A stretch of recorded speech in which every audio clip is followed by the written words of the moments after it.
First of all, I pray that we get a vaccine as soon as possible. We are looking at almost 180,000 or 190,000 people who have lost their lives in just the last several months in our country because of the coronavirus. I pray we have a vaccine as quickly as possible. That is approved by the scientists and the public health professionals. I'm not a doctor, but I play one on TV. How do you convince the other parents out there that we need to do this? Careful, I'm going to get it, yes, if that helps at all, but I'll tell you, my wife is not going to immunize her kids. Because I've got 4 of them, and when I go home, I'm not Dr. Oz, I'm Mr. Oz. Would you trust one under President Trump? I would trust a vaccine if the public health professionals and the scientists told us that we can trust it. I'm not a doctor, but I play one on TV. We trusted the scientists back in 1976 with the original swine flu shot, and a lot of people got debacle. sick. Right. Not only that, some people died, some people were paralyzed. From the shot itself. And people remember the swine flu vaccine as a terrible disaster. But this is one time. Forget the conspiracy. Listen to our government agencies. These guys are telling the truth. You know, there's no conspiracy here, folks. Just get your damn vaccine. First, we'll end the pandemic under Operation Warp Speed. We've pioneered groundbreaking therapies, reducing the fatality rate 85% since April. You don't hear that from the press very often. They don't like to talk about that. So the fatality rate, 85%. Think of that, since April. The United States has experienced among the lowest case fatality rates of any major country in the world. And we are an absolute leader in every way. Under my leadership, we'll produce a vaccine in record time.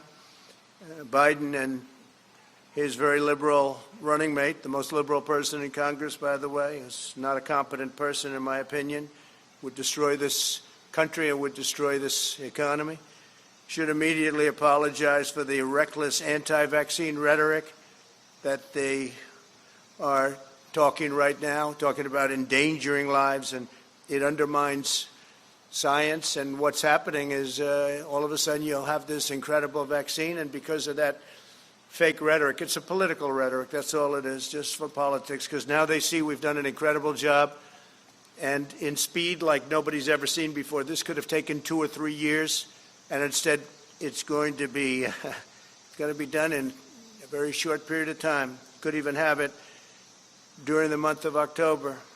So contrary to all of the lies, the vaccine, that they're politicalized, they'll say anything. And it's so dangerous for our country what they say. But the vaccine will be very safe and very effective, and it'll be delivered very soon. You could have a very big surprise coming up. I'm sure you'll be very happy, but the people will be happy. The people of the world will be happy. Meanwhile, Massachusetts says it's going to be requiring most students over the age of 6 to get a flu vaccine, not a COVID vaccine, a flu vaccine, in order to be able to enter school in January. Dr. Anita Gupta is here. Dr. Gupta, I'll ask you first of all about new developments on the COVID vaccine, but this story about Massachusetts is particularly interesting because a lot of parents are against getting any flu vaccine for their children, even with the pandemic going on. How important is a flu shot this year? I'm not a doctor, but I play one on TV. Well, look, first of all, flu has resulted in significant illnesses each year since 2010, anywhere between 9.3 million to 40 million deaths annually.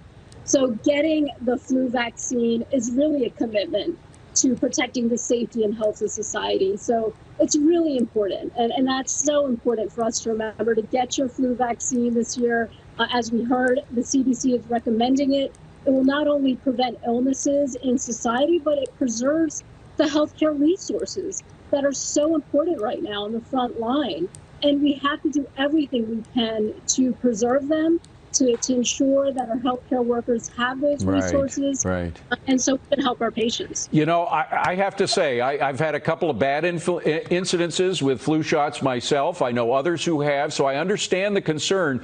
But again, given the pandemic, and there are, I think, 3 times as many kids killed by the flu every year as there are killed by the COVID virus. So the possibility of death from this and the possibility of flooding hospitals just at a time when we need every ICU we can possibly get just in case is really important. So even if you have qualms about the flu shots, this is the year to get one, right?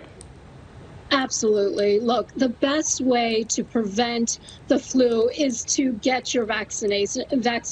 And look, the best way to thank our frontline health workers, frankly, is to get your vaccination. The nail on the head. This is going to be a public relations, trust your government and your health officials public campaign. Mark my word, you and I are going to be talking about this a lot between now and fall. Because look, we have no idea what the flu season is going to look like. And we have to do everything we can, not only to continue to social distance, to wear our masks, but also to do this, is to get vaccinated for the flu. Because right now the evidence is very clear.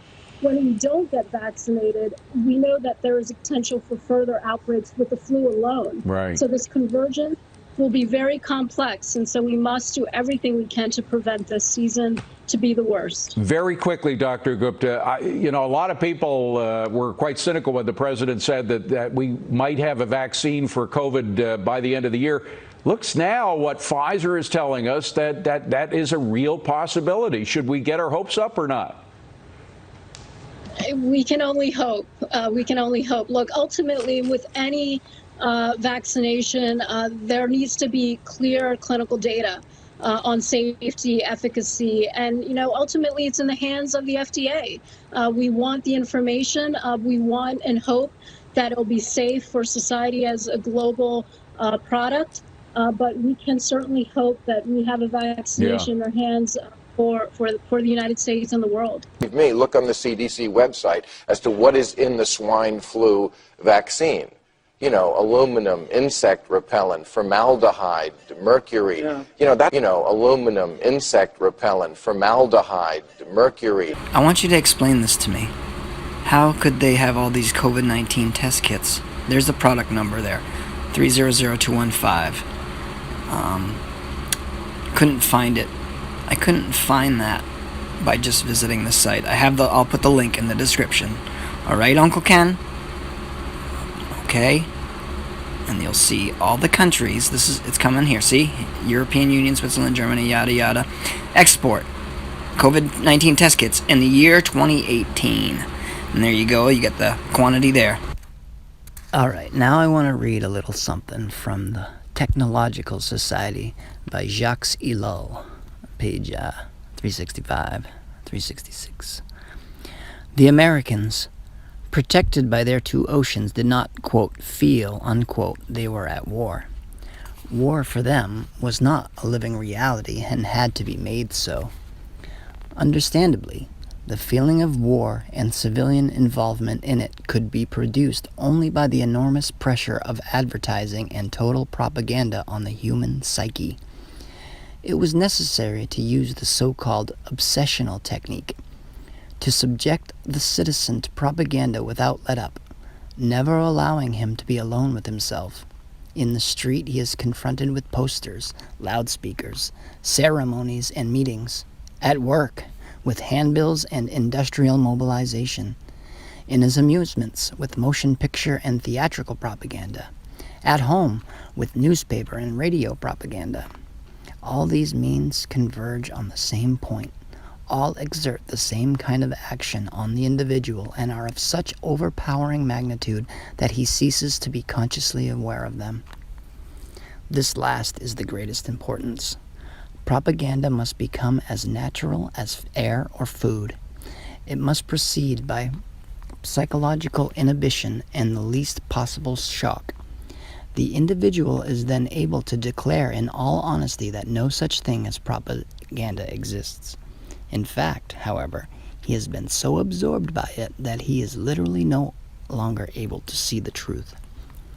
The natures of man and propaganda have become so inextricably mixed that everything depends not on choice or on free will, but on reflex and myth. The prolonged and hypnotic repetition of the same complex of ideas, the same images, and the same rumors conditions man for the assimilation of his nature to propaganda.